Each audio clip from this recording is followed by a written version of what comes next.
خدمتتون دوستانی که نام میبرن تشریف بیارن بالای سن برای اهدای لوحا به این عزیزان. جناب آقای دکتر احدی تشریف کنید. دوست خوبم جناب آقای دکتر محمود بازدار، برادر عزیز و استاد ارجمند حاج سعید میرشاه‌ولد،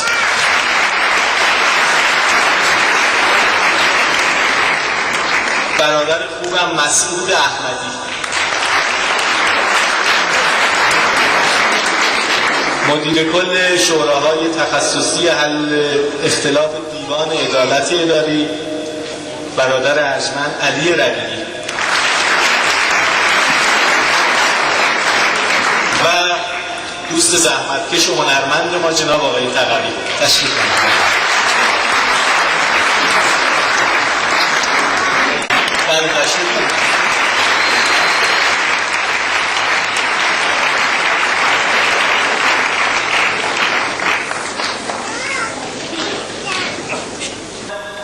هنرمندان پیشکسوت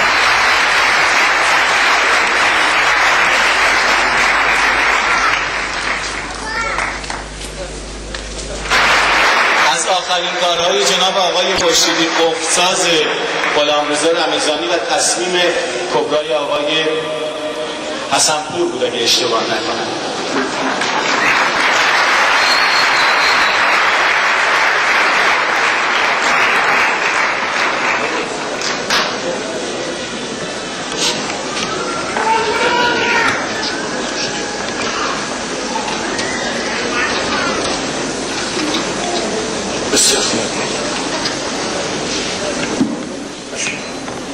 بله دوستان هم صدا میشن. استاد امین‌الله آقایی تشریف کنید. استاد امین‌الله آقایی کمازانی متولد 1320 بازنشسته ارتش، اولین مربی رسمی موسیقی در اداره ارشاد اسلامی، نوازنده کلارینت، ویولن و نی و مدرس آواز ایرانی.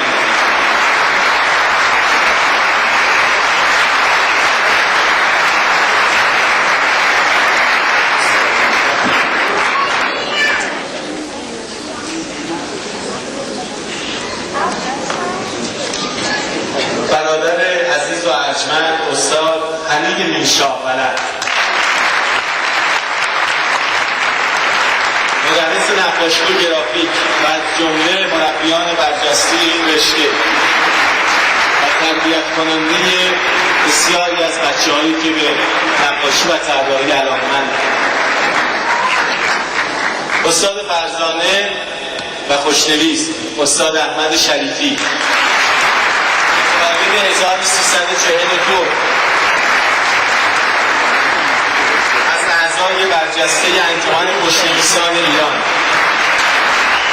مربی خط و دارای مدرک فوق ممتاز، در نستعلیق شاگرد استاد غلامحسین امیرخانی و در شکسته شاگرد استاد یدالله کابلی. تشریف کنید.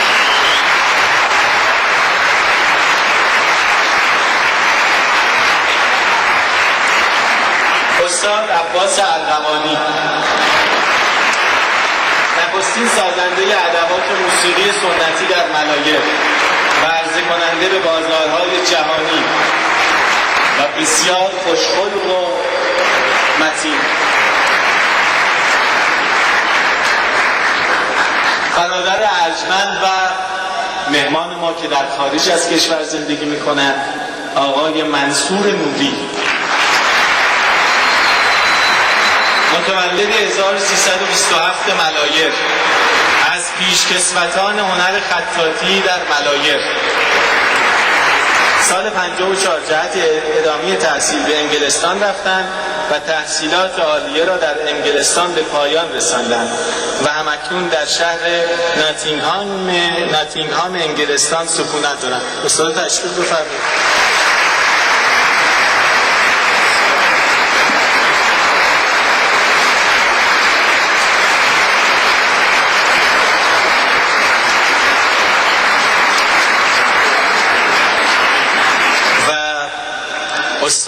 ناصر سارمی.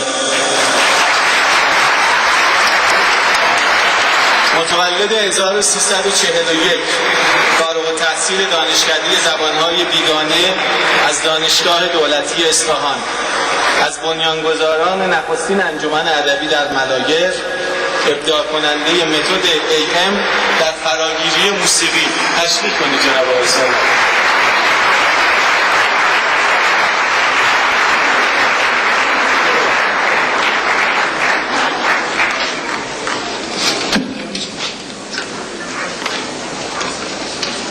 یه بار دیگه همه دوستان رو تشریح کنید.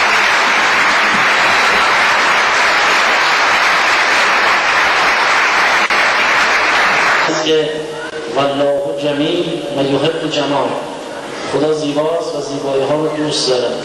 هنرمندان خلاق زیبایی هایند و قطعا خداوند متعال اونها رو دوست می‌داره. انشاءالله که چنین جلسه ای رو در خانه‌ای که متعلق به هنرمندان شهرمون است و اون نامش رو نام هنرمندان عزیز شهرمون بگذاریم، با همت والای عزیزان هنرمند و پیشکسوتان عزیز حاضر در این جلسه انشاءالله سال دیگه در اونجا برگزار بشه و اون خانه هنرمندان رو به نام هنرمندان گمنام ملایر و اون نام اون شاعر عزیز قهرمان آورزمانی و استاد عزیز زندیان و دیگر عزیزانی که نامشون همیشه نیکوست و نیکو خواهد ماند و انشاءالله تعالی من این رو عذرخواهی میکنم از انشاءالله با همت والای شما صندوق سبز هنرمندان رو انشاءالله تعالی در سال دیگه با حضور این جمع عزیز و هنرمندان دیگری که زنگ زدن و من خبر دارم و خبردار شدم که دوست داشتن در این محفل حضور پیدا کنن و نتوانستن، انشاءالله اون رو هم افتتاح بکنیم با دستان پرمحبت و مهر شما عزیزان.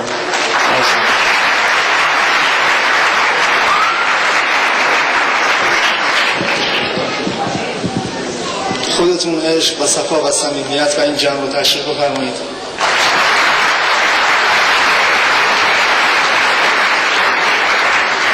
ای کاش که در عالم تا چشم کار میکرد، جان بود آدمان را قربان یار میکرد.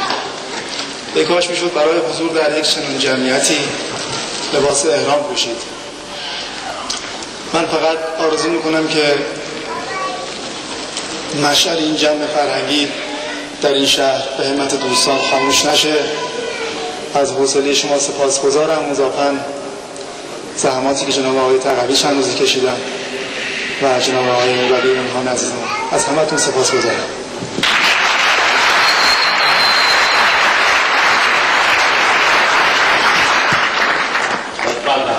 از سلام دارم، مزاحم اوقاتتون میشم، سعادت از خداوند متعال برای همگی آرزومندم.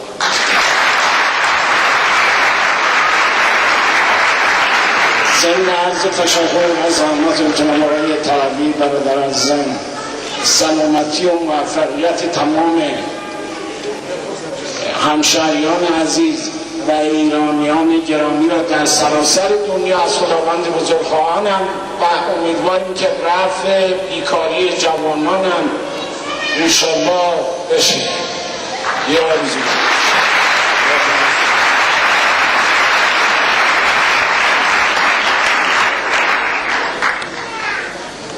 من هم با عرض سلام از این فرصتی که پیش اومده تشکر میکنم. خیلی دلم میخواست که در رابطه با علم موسیقی بتونم اینجا یه مقداری صحبت کنم، ولی فرصت کمه. امیدوارم که خداوند همه شما را موفق کنم و ناراحتی نداشته باشید و کشور ما را از وسوسه های شیطانی نجات بده انشاءالله، مخصوصا از این آمریکا. با کمال تشکر.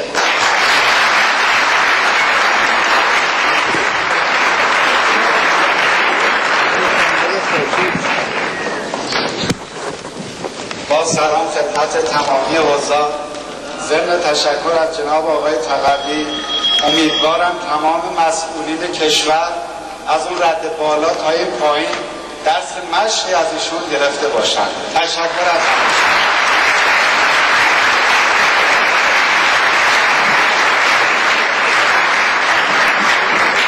منم تشکر میکنم از همه کسانی که توی این برنامه شرکت کردن و ما رو مورد تفاوت قرار دادن.